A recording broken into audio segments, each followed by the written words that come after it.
Too many who know the angles, uncover and untangle all the questions and the webs left out to dangle. I'll be in 1962, last Wednesday's afternoon. They'll bend your ears with reckless self-abandon.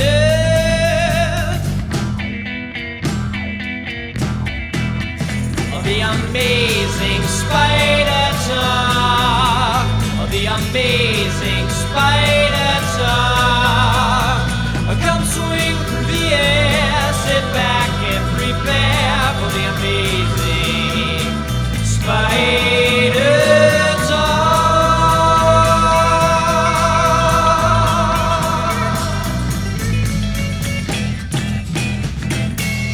Hello, I'm Dapper Dan Gavosden, and I'm the founder and editor of AmazingSpiderTalk.com.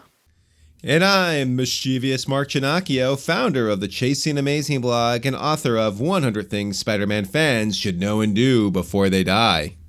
Well, thanks everyone for joining us for a special episode of the all-new Amazing Spider Talk. We hope you enjoy this podcast and that it provides an intelligent conversation between two fans and collectors as we look at the Spider-Man comic universe or the comic multiverse the week that this is coming out in a bit of a bigger picture. Oh, I see what you did there, Dan. I like it. I like it a lot.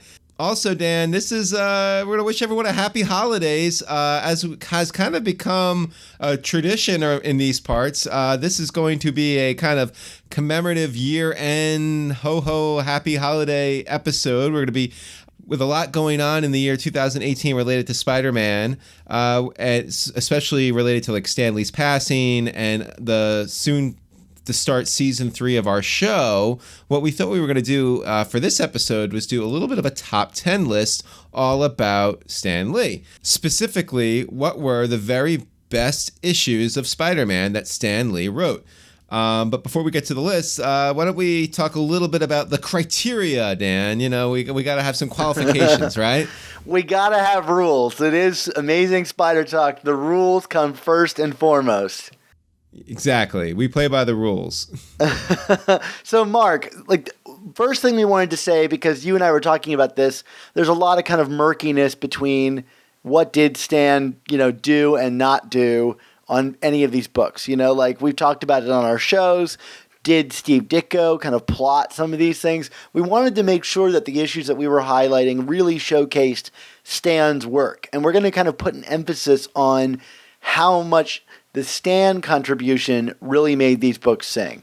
Yeah, I think that's a fair assessment. And, in terms of what we consider a Stan book, that is really, it's any Spider-Man story where Stan Lee shared either a writer or script credit or a plotter, co-plotter credit for. So, I mean, for the most part, that is every issue that he did with Steve Ditko, so ASMs 1 through 38 in the first 2 annuals. It's all of the issues he did with John Romita. Again, yes, you could talk about, well, how much was from the plotting of Ditko, but the thing is, if Stan Lee's name is on the comic book as a writer or plotter, it is a Stan Lee book by our criteria. Is that a fair assessment, Dan? Yeah, I think so. And then we have a couple of additional criteria that we're looking at. We're going to look at the historical impact, like how much did it change Spider-Man the character? How much did it change Spider-Man the comics, formats, all kinds of things. Where is he really pushing the medium forward? Yeah, and we're also obviously, this is a list for fun, Dan. I don't think we tabulated points per se. So, obviously the overall enjoyment and the execution of the story is going to play a huge factor too. I don't think any of the stories here that we're about to talk about are going to surprise anyone because these are stories that everyone loves, but we're going to rank them. That's going to make it different, I guess. and stories we've talked about on the show many times. Right. Although, speaking of which, we're going to work our way up from 10 to 1. Number 10 on the list is one that I think falls into the latter criteria we just talked about, which is fun, but also that we've really never talked in great detail about on the show. Mark, what is our number 10? Because this is a you pick. If there ever was one. Yeah, and actually, I think I think moviegoers are probably going to learn a little bit about this story to a degree, or at least get some references to it when Spider-Man Far From Home comes out this summer, if some of the set pieces that we've seen play out. But yeah, Dan, I guess we can call this a little bit of a guilty pleasure comic of mine. It is Amazing Spider-Man's number 66 and 67, also known as The Madness of Mysterio. I mean, Mysterio was involved in a lot of really crazy storylines during the Stan Lee era. I think Stan had a lot of fun with Mysterio as a character, as kind of this, failed special effects artists who just like to mess with Spider-Man's mind.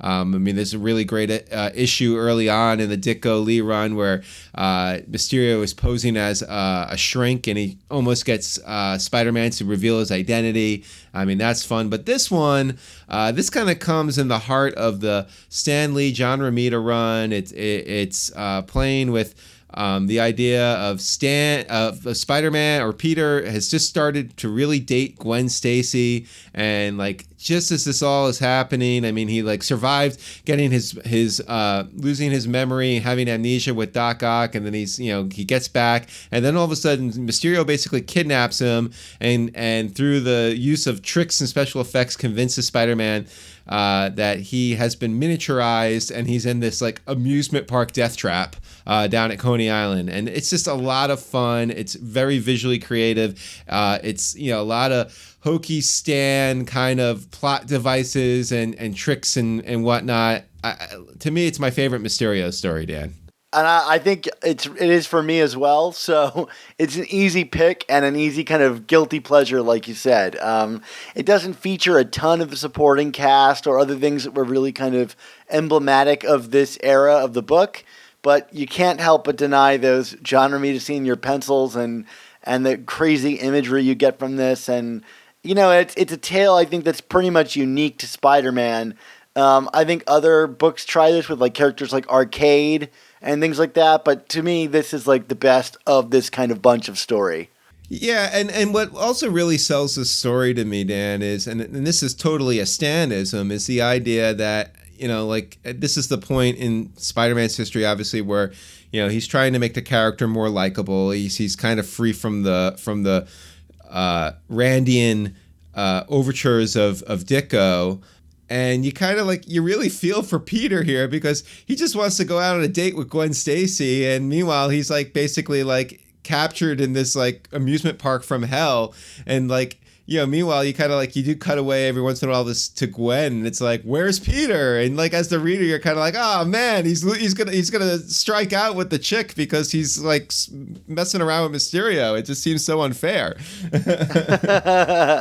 Well, that's a great pick, Mark. Let's move on to our number 9, which might be a little controversial. It's Amazing Spider-Man, and I'm the one who announced this one. Amazing Spider-Man Annual number 1. That's the first appearance of the Sinister Six. This one is I think controversial not beyond the annual name because it is very much an art-heavy book. You get these really big splash pages from Steve Ditko in this that kind of elevate this thing, over the top and really show off the Sinister Six. But there's no doubting that the creation of the Sinister Six themselves by Stan and Steve was the first really big supervillain team that we got to see Spider-Man fight up against, and one of the first in Marvel history, even if they weren't very successful and wouldn't reappear again for 300 some issues. Right. But the Sinister Six kind of not quickly, but they have now become a staple of Spider-Man comics and shows and movies, and everybody's trying to get their hands in the Sinister Six. And this book is great. It's a lot of fun, and you get some great kind of witty banter between Aunt May and Doc Ock as their love triangle begins here. Or I guess it's not really a triangle, so to speak. I hope not. I don't know who else is involved there. Time will tell.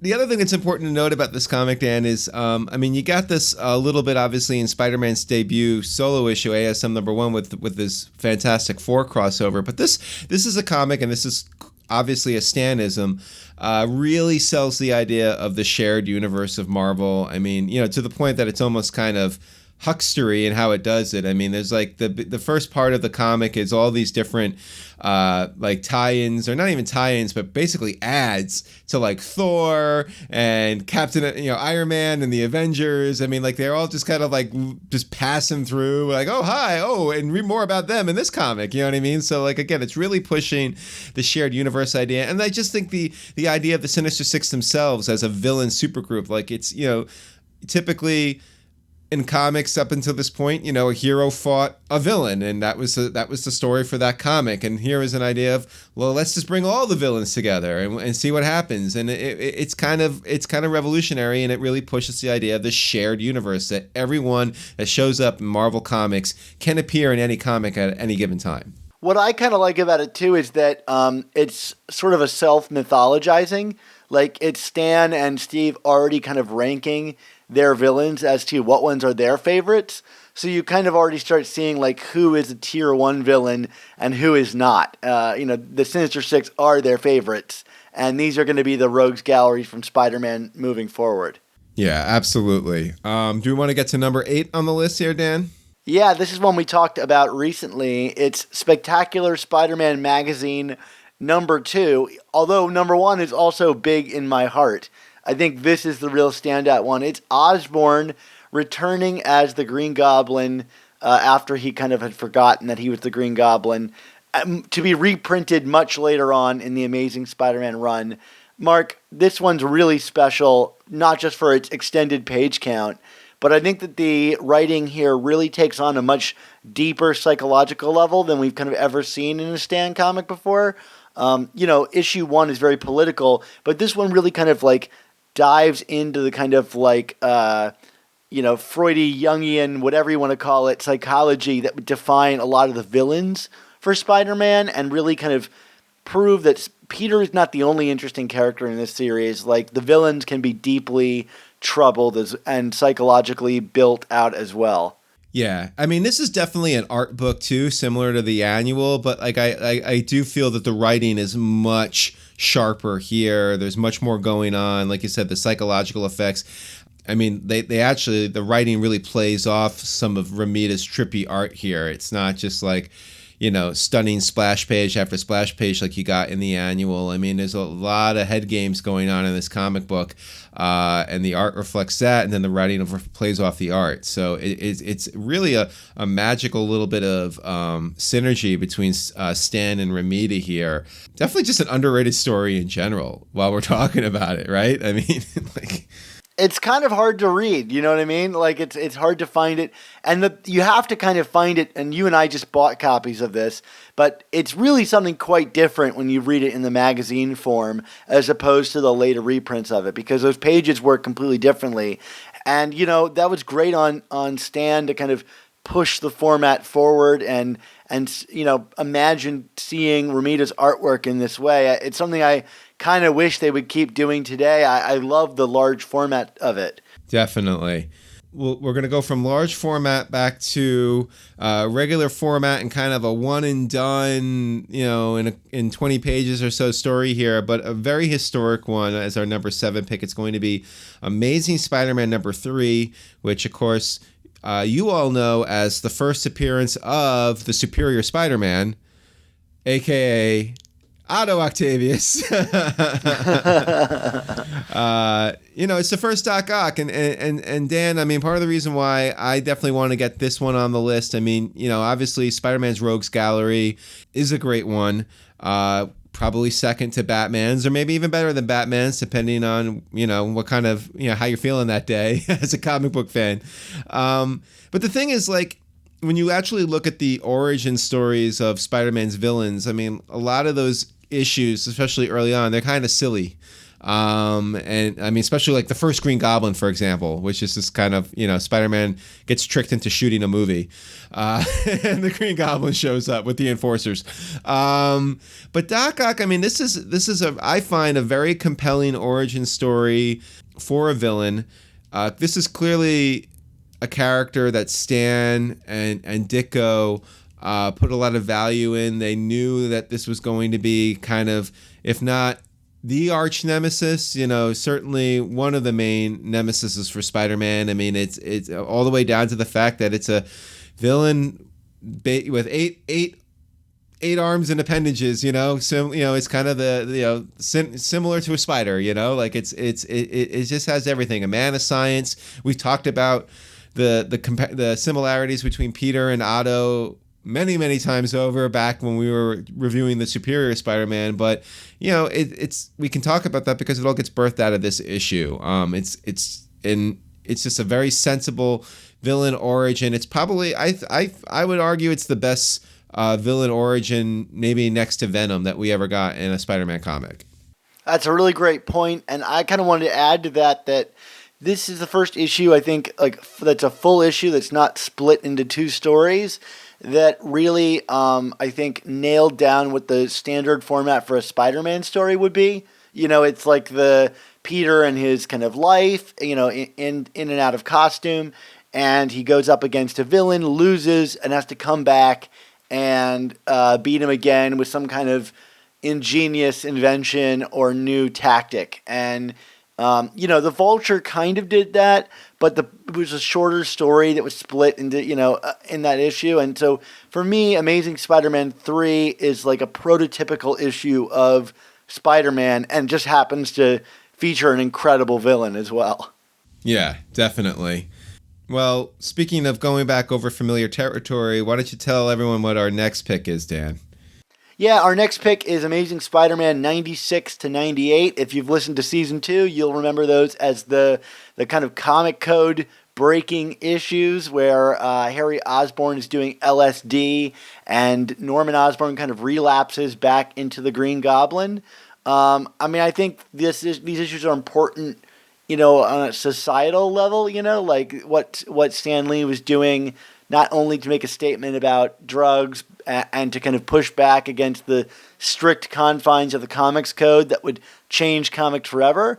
But it's also a really standout story involving the Green Goblin, and one of the better stories involving that character, and adding kind of like complexity to Spider-Man's supporting cast, who often didn't really have a lot going on in their lives other than how they related to Peter.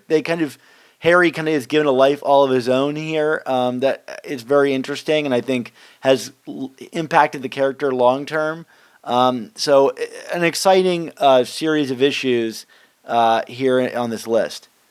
Yeah, and plus you get Peter in a gold chain, which, I mean, when can you not, like, how can you say no to that in a list like this? I mean, gold chain with like a nice vest, Peter. Looks like he looked like Aladdin. But no, I mean, seriously, I mean, like, this is an example of Stan, the pioneer, the trailblazer. I mean, he was asked by the federal government to do these kinds of stories to kind of push this envelope a bit. I mean, obviously we could talk about did Stan kind of overstate his, the mythology of how this all came to be. It doesn't ultimately matter. The fact is he did it. It broke the mold. It set a new standard. And like you said, I mean, you put aside the drug issues and the whole comic code and how much drugs are featured and, the message of it. It's just a good Spider-Man story. It's a good Spider-Man Green Goblin story that plays up the supporting cast. So what's not to love? Yeah, absolutely. Similar to our Spectacular Spider-Man magazine pick, but both have their own unique virtues to recommend. Definitely. Yeah, this was actually, if you go all the way back in time to our Essential series, Dan, this was one of my picks.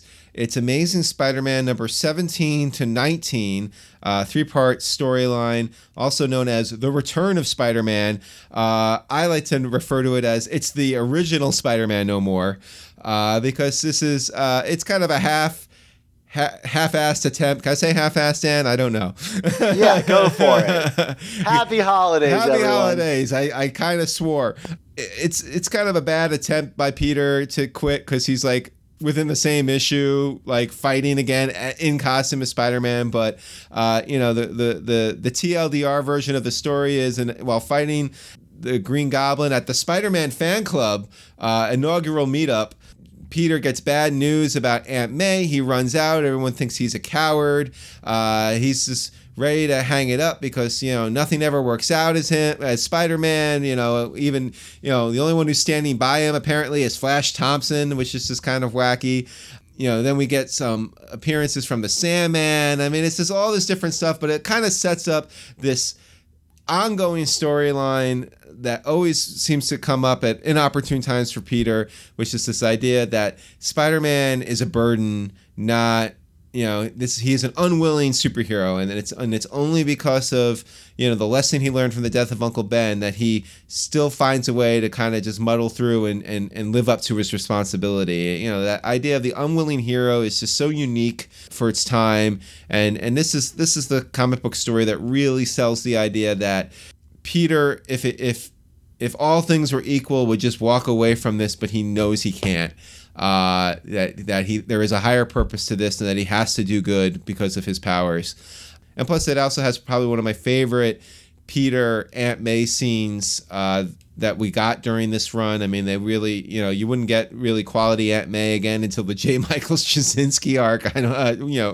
With the character, when she kind of, as she's recovering from one of her many near fatal illnesses, tells Peter that Parkers have gumption, and you gotta just keep fighting through. And it ends up getting referenced in not Amazing Spider-Man 2, in the second Sam Raimi Spider-Man movie, in that great scene in the backyard when they're kind of like packing up Aunt May's house. And I think that alone kind of shows the merits of this story. Absolutely. And beyond Aunt May, this is a great story for the rest of Spider-Man supporting cast. There's a lot of love triangle drama going on here, and you've got a lot of kind of different storylines with his supporting cast that really kind of steps it up into a new stratosphere for the series, especially stringing a bunch of the stories across a 3-issue arc. I think it's really unique. And on a personal level, the Sandman cover issue is my best looking Stan Lee Steve Ditko issue. I have an 8.0 copy of that one. So, oh my goodness, that's amazing. I know. I'm very proud of that issue. So yeah. It's a favorite of mine. Yeah, and to that point, what you just said about the characters, so this is 18, I believe, is the first appearance of Ned Leeds. So yeah, I mean, that just shows, and that's kind of sets off the Betty Brant, Ned Leeds, Peter Parker love triangle. So like you said, a lot going on from a character standpoint. I mean, it just goes to show it wasn't just about superheroics. It's funny. I was just in the store the other day, and they had a copy of this number 18 and it said "First Ned Leeds" on it, and I couldn't believe that they were that specific to advertise it that way. It's the first Hobgoblin, or no? The first Genki. Yeah, there you go. All right, Mark, we've got our number 4 on the list, which I'll tell everybody about, and I don't think they need it to be introduced, really. It's Amazing Spider-Man 39 and 40, the kind of, how green is your Goblin storyline, the Spider-Man Unmasked origin of the Green Goblin. Is that the one that I'm thinking of? How green is your Goblin? Possibly. Maybe issue 40, whatever. We all know it as Spider-Man Unmasked and the origin of the Green Goblin. This is the start of John Romita Sr.'s run on the book, and you've got his incredible artwork, but Stan Lee is really delivering on, I think, what is one of the most exciting status quo changes for the character, having a villain that knows his identity with a compelling backstory and the kind of danger taken to a level that it never was at before in this comic. These are unforgettable issues, across the board, but really it's Stan's writing that really kind of brings the danger in a whole new way in these issues. And Norman Osborn, out of nowhere, suddenly becomes the most compelling villain in Spider-Man's Rogues Gallery. Yeah, he very quickly supplants Doc Ock in this issue. I mean, there's like you said, there's nothing really that can be said in terms of superlatives about this comic. I mean, this is one of the greatest Spider-Man comics of all time, unquestioned. I mean, again, the art kind of sells it a bit in terms of these are the first 2 Romita issues, and we've talked at length in seasons 1 and 2 about the whole Green Goblin identity mystery and how that ultimately got resolved and what was right, what was wrong, what did Ditko want, whatever. it worked out, you know. I mean, what ended up being executed here ended up being the right thing in the long term, and you just I feel like you can't do any top 10 lists involving Spider-Man without talking about these two issues. Well, speaking of which, our number 3, Mark, why don't you tell us about our number 3? Yeah, although I think there might be some people that kind of like, you know, kind of go in disbelief when we say this is only number 3. I mean, just to give people a taste of how great it is, and I'll explain why it's only number 3. It is Amazing Spider-Man's number 31 to 33, aka the Master Plan or Trilogy. If This Be My Destiny, call it whatever you want. At the end of the day, it's Spider-Man lifting tons and tons of steel over his head and freeing himself to save the day. Probably one of the most dramatic and referenced moments in Spider-Man history, and I think that's precisely why we're only putting it at number 3, because the moment everyone remembers is clearly a moment that was designed by Steve Ditko, the artist, right? Yeah, but that would really be giving short shrift to Stan Lee's work in that scene too, because it's the dialogue that really kind of hammers it home that extra level. You know, like I think, again, speaking to the power team that Stan and Steve were, if you remove one or the other, it wouldn't work. Well, obviously it wouldn't work. But I think this scene really is as powerful as it is because it's got Stan Lee's dialogue over Steve Ditko's artwork. Like, it just takes it to another level, and you get all the, you know, the hemming and hawing in his mind about, you know, thinking about giving up and how he's going to overcome. And it's the dialogue that really elevates it. I don't know how else to put it. But not only that, like, these 3 issues are really fun writing on another level. I mean, the mystery of who the master planner is and all of the, you know, the daring do's around New York City. I mean, people like to look at the lifting sequence, as well they should, but there's so much around it that's also fabulous. Yeah, absolutely. I mean, and I wasn't trying to shortchange it in the beginning there, but yeah, I mean, like I said, I mean, I think everyone always kind of gravitates to the visuals of it, but Stan's script is what brings it home. So that's why it's only number 3, but it's number 3, right? I mean, you know, I think what we put ahead of it are also 2 really great stories. And why don't you tell them what number 2 is? Yeah, number 2 is, I think, my favorite Spider-Man story, just on a personal level. It's Amazing Spider-Man number 50, Spider-Man No More, introduction of the Kingpin, but more famously, like, the real time that Spider-Man gave up being Spider-Man, even though by the end of the issue he's back in the costume again. But basically, it's like the plot of Spider-Man 2, the movie, for a large, you know, part of it. I guess it's that combined with Amazing Spider-Man number 3. But to me, this issue is like the heart of like why we like Spider-Man comics. It's about how Peter balances his own life against the role as Spider-Man and the power that responsibility kind of plays in his life and the guilt he feels around the error that he made. It's all so encapsulated here. And there's not really even a need for a villain like Kingpin. It's a story about Peter dealing with what it means to be Spider-Man. Yeah, I mean, I always kind of view this comic as the love story to power and responsibility, if you will. You know what I mean? Like, this is there is no other comic out there in Spider-Man history that I feel truly hones in on Peter's mantra and what drives him, and does that by kind of turning the idea on its ear by suggesting that he is ready to step away.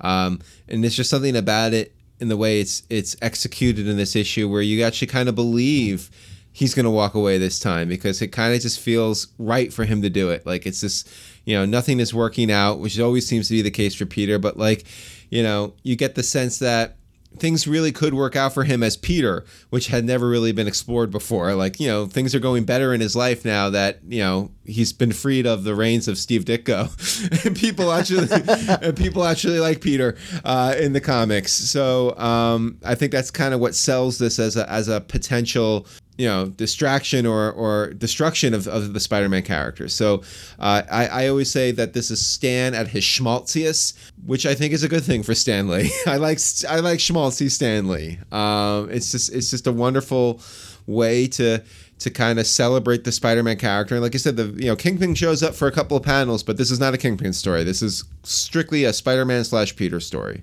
Absolutely. And I think moving on to number one, there could be no other comic to occupy this spot. Mark, what is our number one? Yeah, I mean, hot take here, Dan. We're actually not picking an issue of Amazing Spider-Man as our number one pick of a Spider-Man story. That's because we're picking Amazing Fantasy number 15, The Origin. I still say it's the greatest superhero origin of all time. I dare you to tell me otherwise and convince me. I mean, Dan, are you going to try and convince me on this podcast right now? I don't think on a Spider-Man show that I co-host, I'm going to be convincing you of that. I don't know. I mean, maybe you really like, Tony Stark. I mean, that's a good origin too, but this is the best. It absolutely is the best. And, always copied, but never better than how it's done here. 11 pages of brilliance, the art carries it, but the words and great power, great responsibility comes out of this book. And that is 100% Stan, and no one can ever take that away from him. This book has so many memorable moments. I'd say every moment of it is memorable. And so much of it is in the joyful writing and incredible, imagery. I don't know. There's nothing to say about this issue because we've said it all a million times before. It's Amazing Fantasy 15. You know it's the best thing ever. Right. I mean, I think if that was not the top of our list, we might lose our podcasting license for the show. So iTunes would just they have a program in place to just boot any podcast that tries to refute this statement. Yes, delete your account.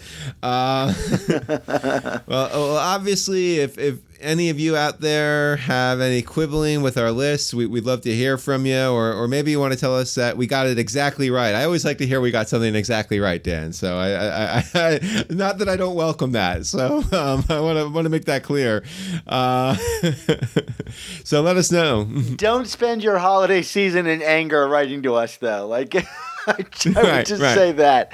Well, yeah. So this was a lot of fun, Mark. I love these kind of off-the-cuff holiday episodes that we do. I think this one certainly had a little more weight to it than our Stegron one last year. Wait, Dan, hold on a second. I think we got a special guest coming in. Hello? This is Stegron, the dinosaur man. You didn't invite me on your show this year, and Mother was very upset. I just sat here in my chair and said nothing as the two of you talked and talked. Mother would not have been happy if I said anything. But I guess I'll wish you all a happy holidays, and then I'll go die again.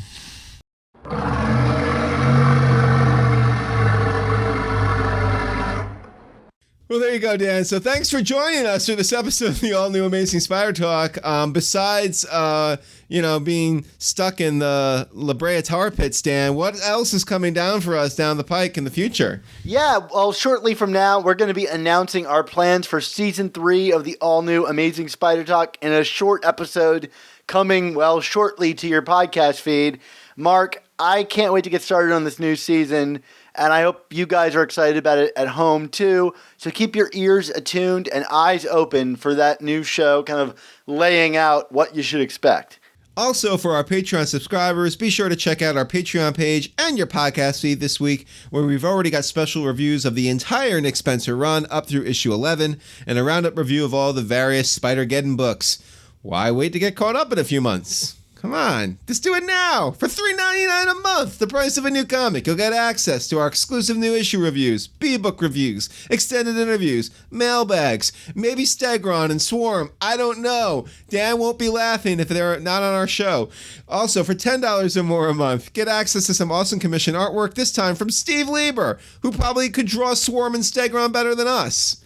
And maybe we'll throw in a bagel. I mean, why not? Also, check out the Untold Talks of Spider-Man. It's the holiday season. They're talking about holiday comics. What's better than that, other than this show? I don't know if this is even better than that. Just check them out. Yeah, I mean, Into the Spider-Verse might be better than us too, but that's okay. I almost sure that that's better than us. Go see that movie. Plus, we've also got the amazing Spider Slack community for you to join. Just check out this episode's description for a link to join our Spider-Man talking community, where we're talking a lot about Into the Spider-Verse. Yeah, so speaking of which, Dan, in terms of where we could find your work, I've heard you've written a couple of things recently that some of our fans might be interested in hearing or reading. Yeah, well, of course, you can follow me on Twitter at @SupSpiderTalk, but there you can find, I wrote all these pieces for The Hollywood Reporter about Into the Spider-Verse, most notably my breakdown of all of the Easter eggs and references in the movie, which I was told is the longest piece that The Hollywood Reporter has ever published, and it's also turned out to be quite popular. So go check it out. I'm bragging because I'm really excited about this piece. You are entitled to brag. It's an amazing piece, Dan. I mean, they're all amazing, but all your work is amazing, I should say. But you really kind of outdid yourself with that list, man. I'm really excited about it. Thank you, Mark. That's very kind of you to say. Mark, you've written a ton of amazing stuff. Where will we find that on the internet? Well, of course, you can find me on Twitter at ChasingASMblog, and for something about Spider-Man that's only a little bit longer than your list for Hollywood Reporter, you can buy my book, 100 Things Spider-Man 100 Things Spider-Man fans should know and do before they die. Get it before the holiday rush, if there is such a thing. I hope people are listening to this and they woke up on Christmas Day with that book under the tree. Ah, right. Or they could just read your Easter egg list and get probably the same kind of reading experience. Well, thanks again, everybody. I hope you guys have a happy holiday and a happy new year. Mark, we're going to ring in the new year with our favorite motto, which is... With great podcasts must also come the all-new Amazing Spider Talk.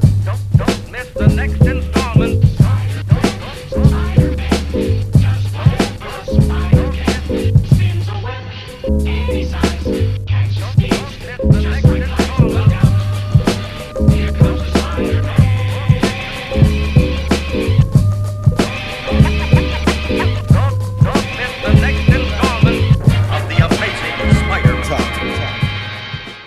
And that's what Mother said.